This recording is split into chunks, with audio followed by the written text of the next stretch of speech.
بھائیو، واقعہ افک جو ہے یہ سیدہ عائشہ پر جھوٹا الزام تھا اور بہتان تھا۔ اللہ تعالیٰ نے قیامت تک کے لیے سورۃ النور کی آیت نمبر 11 سے لے کر 26 تک 16 آیات نازل فرما کر اما عائشہ رضی اللہ تعالی عنہا کی برات کا اعلان کر دیا۔ لہذا اب ان پر بے حیائی کے اعتبار سے جو شخص بھی تہمت لگائے گا تو وہ پکا منافق بلکہ کافر اور دائرہ اسلام سے خارج ہے، کیونکہ قرآن حکیم سیدہ عائشہ رضی اللہ تعالیٰ عنہا کی حیا کے حوالے سے ان کو سپورٹ کر رہا ہے قیامت تک کے لیے۔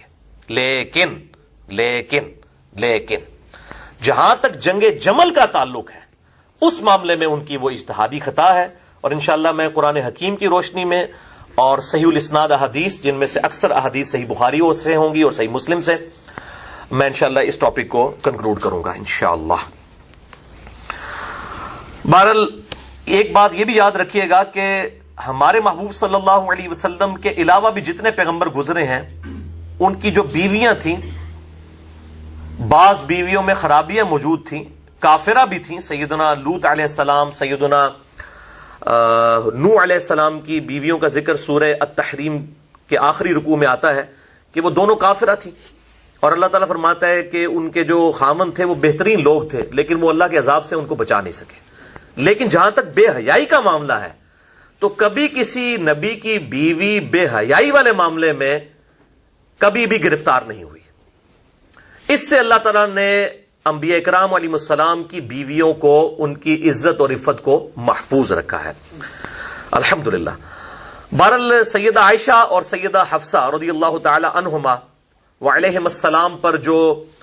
واقعہ ایلا والا ایشو ہے، جو نبی صلی اللہ علیہ وسلم کے ساتھ انہوں نے مس بہیو کیا، اس کانٹیکسٹ میں قرآن حکیم میں بھی آیات نازل ہوئی، سورہ التحریم کے اندر، سورۃ الاحزاب کے اندر، اور بخاری اور مسلم میں کئی احادیث موجود ہیں اس حوالے سے۔ وہ والا جو میرے بھائیوں معاملہ ہے وہ ایک ڈیٹیل طلب معاملہ ہے۔ آپ صلی اللہ علیہ وسلم ایک مہینے کے لیے ناراض ہو گئے، اس کے کانٹیکسٹ میں نے آلریڈی ایک لیکچر ریکارڈ کروا دیا ہے، مسئلہ نمبر 105،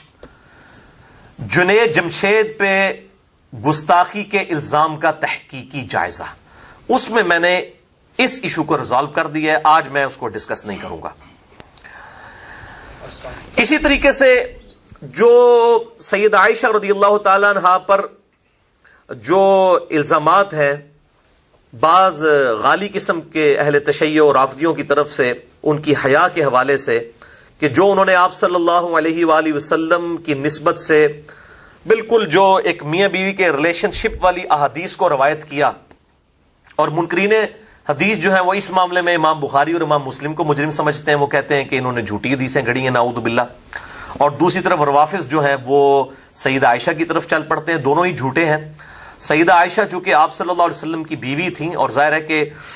آپ صلی اللہ علیہ وسلم کے اہل بیت میں بھی داخل ہیں، تو آپ صلی اللہ علیہ وسلم کی جو آئلی زندگی ہے، جو میاں بیوی کا ریلیشن شپ ہے، اسی طریقے سے غسل اور وضو اور باقی حیض و نفاس کے جو معاملات ہیں اور جنابت کے ایشو ہیں، یہ تمام ساری احادیث جو ہیں وہ ظاہر ہے کہ آپ کی بیوی سے ہی آگے ٹرانسفر ہونی تھی، اور اسی میں حکمت ہے کہ بڑی کم عمر میں سیدہ عائشہ کا نکاح ہوا نبی صلی اللہ علیہ وسلم کے ساتھ، تاکہ ایک کلین سلیٹ میموری والی عورت آپ صلی اللہ علیہ وسلم کے عقد میں آئے اور آپ صلی اللہ علیہ وسلم اس کی تربیت کریں، کیونکہ اس نے آپ صلی اللہ علیہ وآلہ وسلم کے بعد 47 سال تک زندہ رہنا تھا، 58 ہجری میں فوت ہوئی ہیں، تو اور کئی صحابہ کی استاد ہیں، ان تک دین پہنچانا تھا، اس لیے سیدہ عائشہ رضی اللہ تعالی عنہا کی جو تربیت ہے وہ بھی ایک قسم کی آپ صلی اللہ علیہ وسلم کے گھر میں ہوئی ہے، کیونکہ بالکل چھوٹی عمر کے اندر، 9 سال کی عمر کے اندر، بخاری اور مسلم دونوں میں احادیث موجود ہیں، اور اس حوالے سے جو غامدی صاحب اور چند کچھ اور لوگ جو ہیں اس معاملے میں اس کو 9 کو 19 بنانے کی کوشش کر رہے ہیں، تو وہ جو کوشش کر رہے ہیں غیر مسلم تو پھر بھی خوش نہیں ہوں گے، کیونکہ وہ تو پھر بھی کہیں گے کہ ایک ایسا شخص جس کی عمر جو ہے وہ 52 سال ہے، اس کے ساتھ 19 سال کی لڑکی کی شادی بھی صحیح نہیں ہے، جب تک آپ اس 19 کو 49 تک نہیں لے جاتے نا تو غیر مسلم نہیں خوش ہوں گے۔ لہذا یہ ایفرٹ جو ہے وہ بالکل فضول ایفرٹ ہے، اس کی بجائے اس کو آپ صلی اللہ علیہ وسلم کی خصوصیت سمجھیں۔ ظاہر ہے کہ وہ بالغہ والا معاملہ تو تھا، کم عمر اس لیے کہ تاکہ آپ صلی اللہ علیہ وسلم کی آئلی زندگی آگے ٹرانسفر ہو سکے، اور یہ واحد بیوی ہیں جو کنواری ہیں، باقی تو سب آپ صلی اللہ علیہ وسلم کی بیویاں جو ہیں وہ یا تو بیوہ ہیں یا طلاق یافتہ ہیں. اور بخاری اور مسلم کی متفق علیہ حدیث ہے کہ آپ صلی اللہ علیہ وآلہ وسلم فرماتے ہیں کہ عائشہ کی جو تصویر ہے مجھے لا کے جبریل نے دکھائی تھی اور کہا کہ یہ عورت ہے جو آپ کی بیوی بننے والی ہے. تو یہ ایک بڑا خاص جو ہے وہ اللہ تعالیٰ کی طرف سے پلاننگ تھی سیدہ عائشہ کا آپ صلی اللہ علیہ وسلم کے عقد میں آنا. لہذا اس حوالے سے جو اعتراضات منکرین احادیث کی طرف سے کی جاتے ہیں کہ یہ بخاری اور مسلم کی حدیثیں فراڈ ہیں، وہ بھی غلط ہیں. اور اسی قسم کے اعتراضات جو غالی رافضیوں کی طرف سے کیے جاتے ہیں کہ وہ سیدہ عائشہ کی حرمت کے اوپر حملہ کرتے ہیں، خصوصاً آج کل ایک مشہور عرب کے اسکالر ہیں یاسر الحبیب، جن کو اہل تشیع کے علماء نے خود جو ہے رافضی ڈکلیئر کر دیا اور گمراہ، کیونکہ وہ امام خمینی کو بھی کافر کہتے ہیں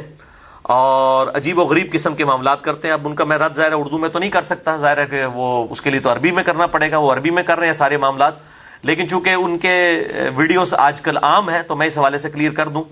اور دوسری طرف جو سلفی ہیں وہ ان کی ویڈیوز کا رد کر رہے ہیں، اور وہ رد کرنا بھی عجیب طریقے سے رد کرنا ہے کہ بھائی شیعہ کے کھاتے میں تو تب ان کو آپ ڈالیں کہ جب شیعہ اس کو آن کرتے ہوں. شیعہ تو اس کو خود جو ہے وہ نکال چکے ہیں، اور اہل تشیع کے بڑے بڑے علماء، ایران کے بڑے بڑے مفتی، انہوں نے اس خبیث کو جو ہے وہ بتایا ہے کہ وہ اہل تشیع سے خارج ہیں، اور جو کچھ وہ کر رہے ہیں وہ یہ سمجھتے ہیں کہ اہل تشیع کی بدنامی ہے. تو لہٰذا ان کے معاملات کو اہل تشیع پہ تھوپنا یہ ہم اہل سنت کی طرف سے زیادتی ہوگی. یہ بالکل اس طرح کی زیادتی ہے کہ اگر اہل تشیع جو ہیں قادیانیوں کے معاملات کو سنیوں پہ تھوپنا شروع کر دیں، کیونکہ قادیانی فرقہ جو ہے وہ اہل تشیع سے نہیں نکلا بلکہ سنیوں سے نکلا ہے. غلام احمد قادیانی کے جتنے استاد ہیں یا تو دیوبند ہیں یا اہل حدیث ہیں، اور شروع میں تو دیوبند اس پہ کفر کا فتویٰ نہیں لگا رہے تھے. جب احمد بریلوی صاحب نے حسام الرحمن لکھی تو پھر ان کی آنکھیں کھلی، تو پھر انہوں نے بھی کفر کا فتویٰ لگایا. تو یہ میں ضمناً 7 چیزیں بتا دیتا ہوں.